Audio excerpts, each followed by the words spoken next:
Hi guys! Makalat na garden sa inyong lahat ngayon. Today is April 1. Ang kalat ng garden kasi nagre-rearrange na naman ako.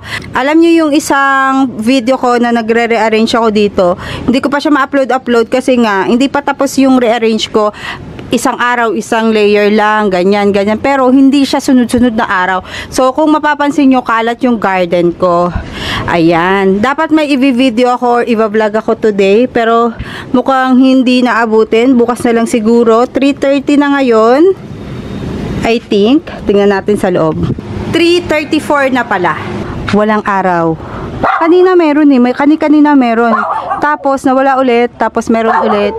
Paputol-putol yung araw. Buti ngayon is mahangin na and tinutuloy ko na yung aking gawain. Paputol-putol kasi ano ba yan? Nagwawala sila. Ito yung tinanim kong mga aloes, guys. Yan o. Nagwawala yung mga dogs ko kasi may delivery na nagtatanong dito sa harapan ng bahay. Ayan. Itinanim ko na yung mga aloes natin pala. Tapos, eto pa. Ala! Natabig ko. Ay, nako. Propagation ko.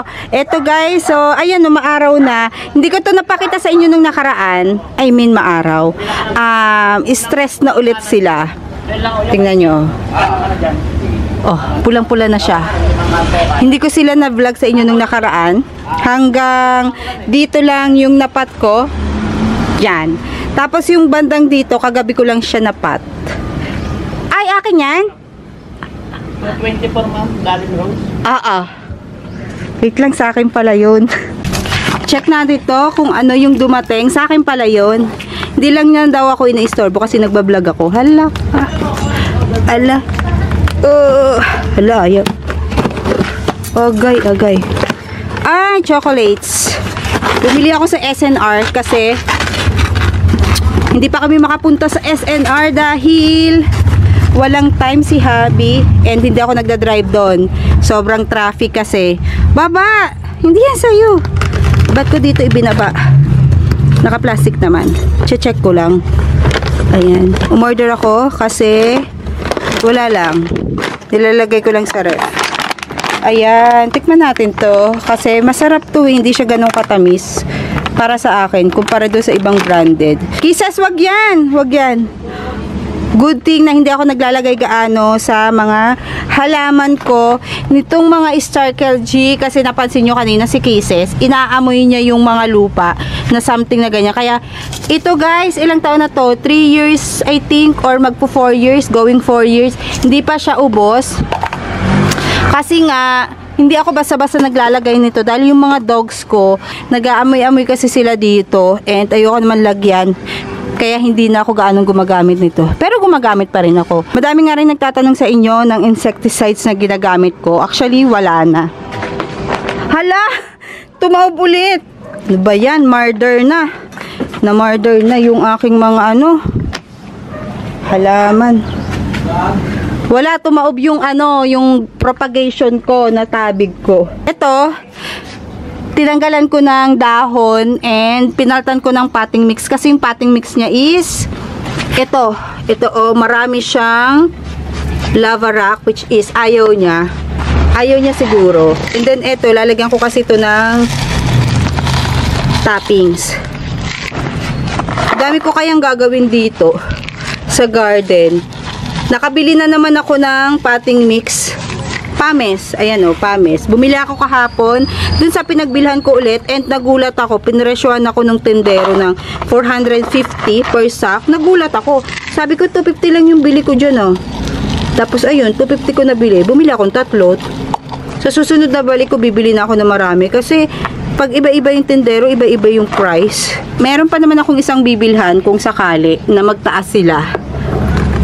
Doon din sa tapat nila. Pag uwian naman namin or uuwi, yun doon ako bibili, 250 lang din. Doon ako bumili nung nakaraan ng isang sako. Ayan.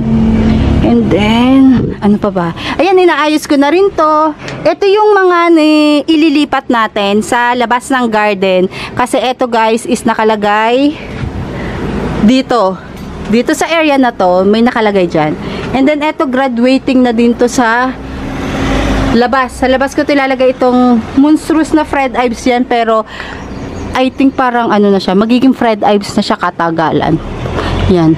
Sa iba kasi, monstrous ang tawag nila. Parang nadideform, pero pag nandito sa lowland, guys, bumabalik na siya sa mismong ano niya, sa mismong hugis or ano ba tawag doon, shape. And then, etong aking nag-etiolate na siya, yung ating variegated na Jocelyn's Joy dito is nag-etiolate siya. Ang laki pa naman niya, nandun din yan sa taas eh. And eto yung pinaka malaki ko.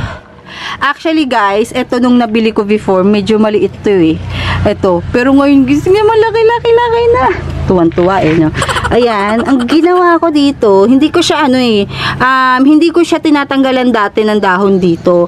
Dahil nasasayangan ako, pag ipopropagate siya, napakalaki. Ang dami ko kasing propagation.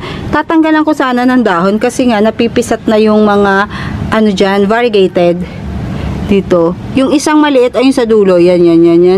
Hindi yan variegated. Ito yung variegated. Yan. One stem lang to. Pero ang ganda, 'di ba? One stem.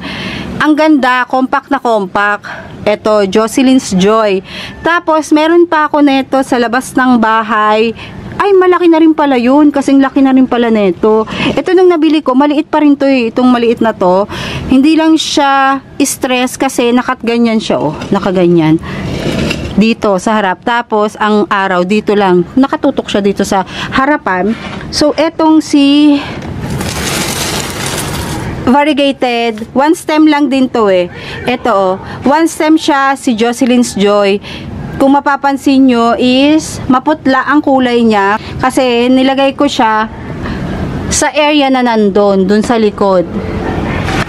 Ayun, sabi ko nga sa inyo, dito sa area na to, morning sun dyan, pag alas 12, pababa na yan, pababa dito, hanggang ganyan, tapos 12:30 nandito na sa gitna, tapos 1 o'clock nandito na. Ayan, pinapakita ko lang sa inyo kung gaano kakalat dito sa garden.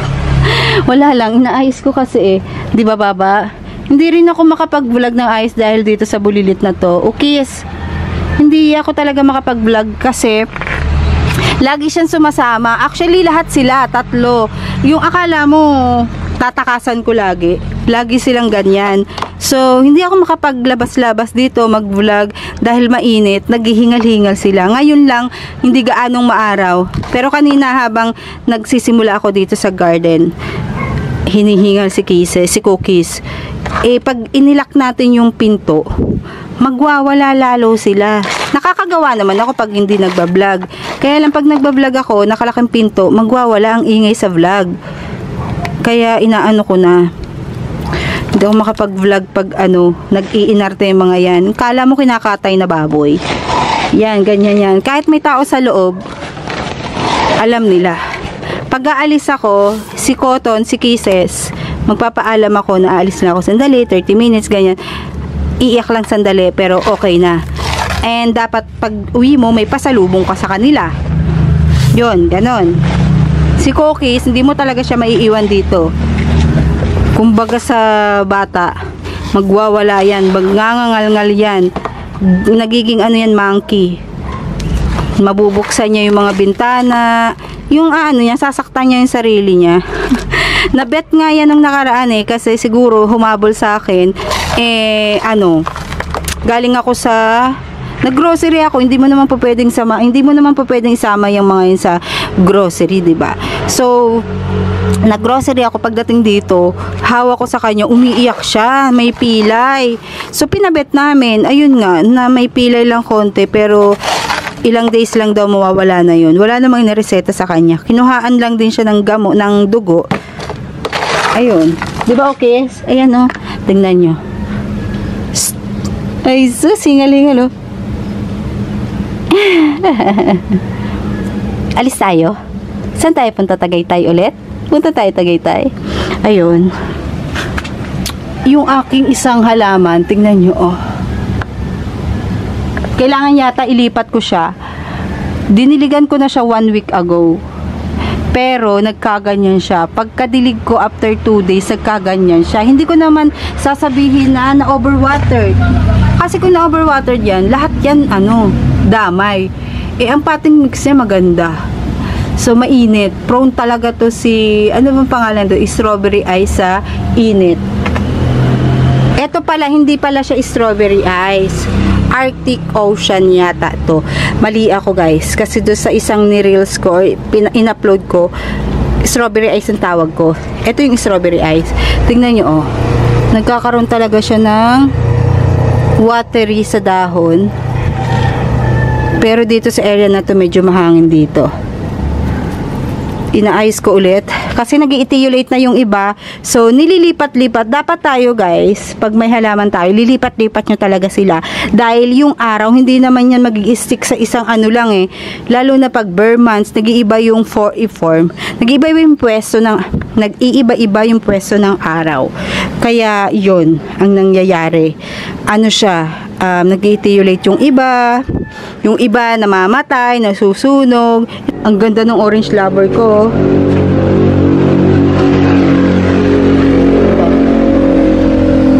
Ganda ng orange lover.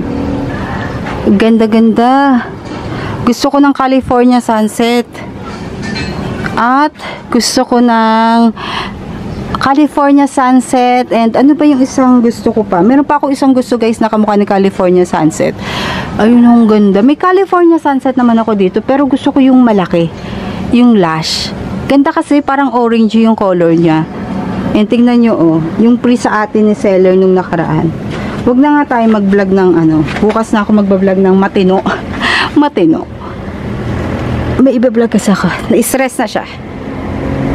Rotundifolia variegated ba to guys? Not sure Prone sa sakit yung ating mga succulents tuwing summer, yung may mga tuldok-tuldok. Pero eto, nabigay na to sa akin na may ganyan. Sana hindi humawa kasi tinatamad akong mag-check dyan. California sunset. Ganda oh. Gusto ko ng lash. Bigay lang to sa akin. Yes. Bigay lang sa akin ni seller. Yan ang gusto ko. Malaki naman pala. Matagal na to Damo-damo na nga oh. Yan. Pero gusto ko ng California sunset na malaki. Yung vlog ko na nagre-rearrange dito, hindi pa na-upload pero nire-rearrange ko ulit kasi summer na. So kailangan makahinga yung mga plants natin, 'di ba? Nung nakaraan siksikan yung plants. So ngayon is kailangan ganyan lang siya para iwas mealybugs. Pag ganitong makahoy-kahoy yung ating mga halaman, kailangan lagyan niyo ng patungan. Yan. Elevated or para mataas to, mababa to, ganyan ganun gagawin nyo. Eto, hindi naman pang loob ng bahay to, si Adolphi, kasi hindi pa ako nakakapag-ayos ng buo dun sa labas ng bahay. Ang kasi ang init, daming reklamo. Yan ang init. Etong si white wine ko, one head lang siya before, na ganyan kalaki. After 3 years, ganyan na siya. Puno style na siya, which is gusto ko sa ating mga white one or sa aking mga succulents. Eto, hindi siya dyan nakalagay, si orange lover, pero nilipat ko lang dyan. And then, eto pa yung isang orange lover. Ayan, morning sun. Eto hanggang alas 12:30, pero dito ko na lang siya inilagay. And then, nai-stress na yung ating mga bashful, buyag, lumago na sila. Dati kasi ang liit-liit niyan, tapos clamp siya, pero maliliit yung anak. Ngayon, dumami na. Ayan na.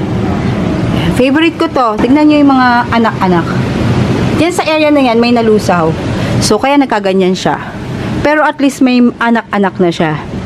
Nung nakaraan, nilagyan ko to ng net. Additional net dito sa area na to, nung nakaraan. Pero hindi siya umaraw Habang nilalagay ko, mainit. Tapos, tuwan-tuwa ako dahil nasilungan na to or nagkaroon na siya ng konting lilim kasi sobrang init. Tapos kinahapunan, ayaw na hanggang 2 days, ayaw nang umaraw dito sa Bulacan. Tinanggal ko ulit.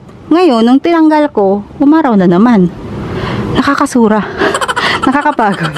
Pero ilalagay ko na lang yan pag yung dire-diretso na yung araw, yung tipong may nasusunog na ganyan. Kaya Kung dati, hindi ako nagche-check ng halaman, ngayon, nagche-check talaga ako.